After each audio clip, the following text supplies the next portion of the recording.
Hier, on a eu droit à une pluie d'excuses du côté du Parlement, ou en fait du côté de Québec, entre autres le ministre Barrette qui s'est excusé à Mme Lamar, puis là, le chef de la CAQ, Legault, François Legault, qui exige des excuses de Philippe Couillard parce qu'il a dit qu'il avait soufflé sur les braises de l'intolérance.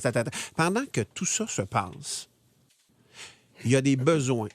Il y a des besoins qui ne sont pas comblés et il y a des dossiers, à mon sens, plus pressants et plus urgents que ces excuses-là qui sont faites. Sérieusement, on dirait une cour d'école, puis il y a beaucoup de commentateurs qui l'ont dit comme ça, puis je le dis haut et fort aussi ce matin. Les députés, pendant que vous faites ça, vous n'êtes pas très, très, très productifs. Juste vous rappeler une petite chose, pendant que vous flattez et que vous soignez vos orgueils, vous travaillez pour nous autres. Vous travaillez pour les gens qui vous ont élus et non pas le contraire. Là. On ne travaille pas pour vous autres. Et vous devriez mettre toute la créativité que vous avez pour trouver des insultes détournées parce qu'il y a un paquet de mots que vous n'avez pas le droit de dire. Vous devriez prendre cette intelligence-là que vous avez pour trouver des solutions à un paquet de problèmes très pratiques et très concrets que des gens vivent.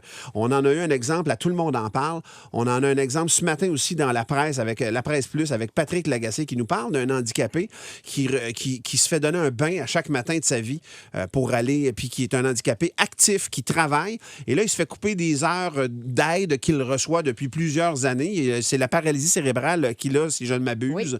Oui. Et donc, on coupe au service de cette personne, dans les services à cette personne-là. Et pour moi, c'est un non-sens qu'on fasse des choses comme ça. Vous êtes les députés et les ministres, par extension, des gens, des leaders d'opinion.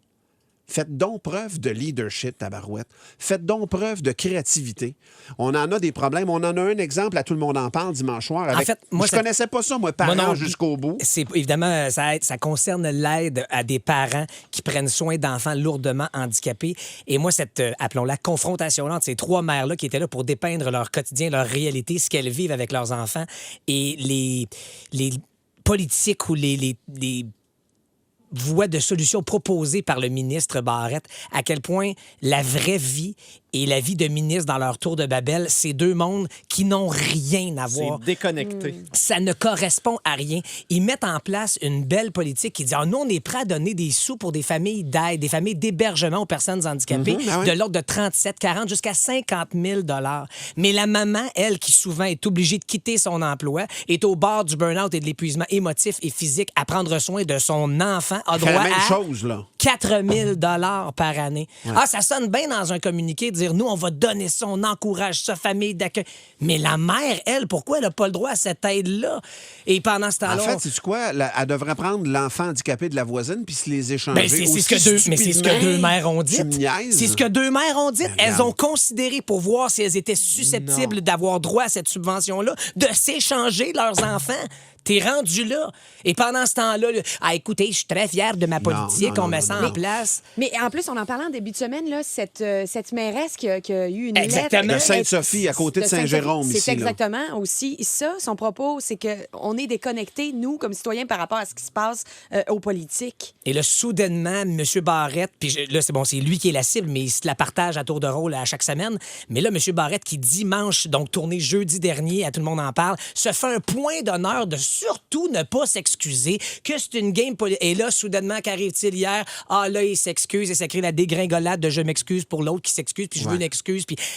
tu l'as tellement bien dit, Martin. Arrêtez de vous excuser puis d'utiliser votre intelligence créative pour des paraboles, puis des parenthèses, puis faites des vraies affaires, tabarouette. Aidez-nous pour vrai. Puis on a besoin, vous êtes les leaders qu'on a élus, ça le dit dedans. Vous devez, vous, avoir de l'initiative. Vous devez, vous, débusquer ces situations-là.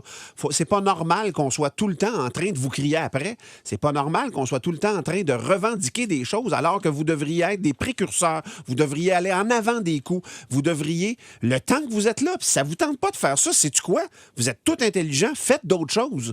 Mais vous manquez, vous avez un déficit, savez-vous? Il y a de l'intelligence intellectuelle, puis il y a l'intelligence émotive. Puis dans un paquet de cas, vous êtes fuck all pour l'intelligence émotive, mais pas un petit peu, là. Et la plus belle phrase dans Tout le monde en parle dans cette confrontation, je sais pas comment vous pouvez peut-être mettre la main là-dessus, c'est que le monsieur ministre Barrette, qui se fait demander une rencontre par ces trois maires-là pour discuter réellement des problèmes. La vraie affaire. Lui, il dit, écoutez, là, j'ai pas beaucoup de temps, va falloir faire ça vite. Et la réponse de la mère, qui est pas une politicienne, là, qui est une madame dans le concret de la vie pénible d'une mère avec un enfant lourdement handicapé, lui répond, non, nous non plus, M. Barrette, on n'a pas beaucoup de temps. Parce qu'on a quoi donc? Ah oui, des enfants lourdement handicapés.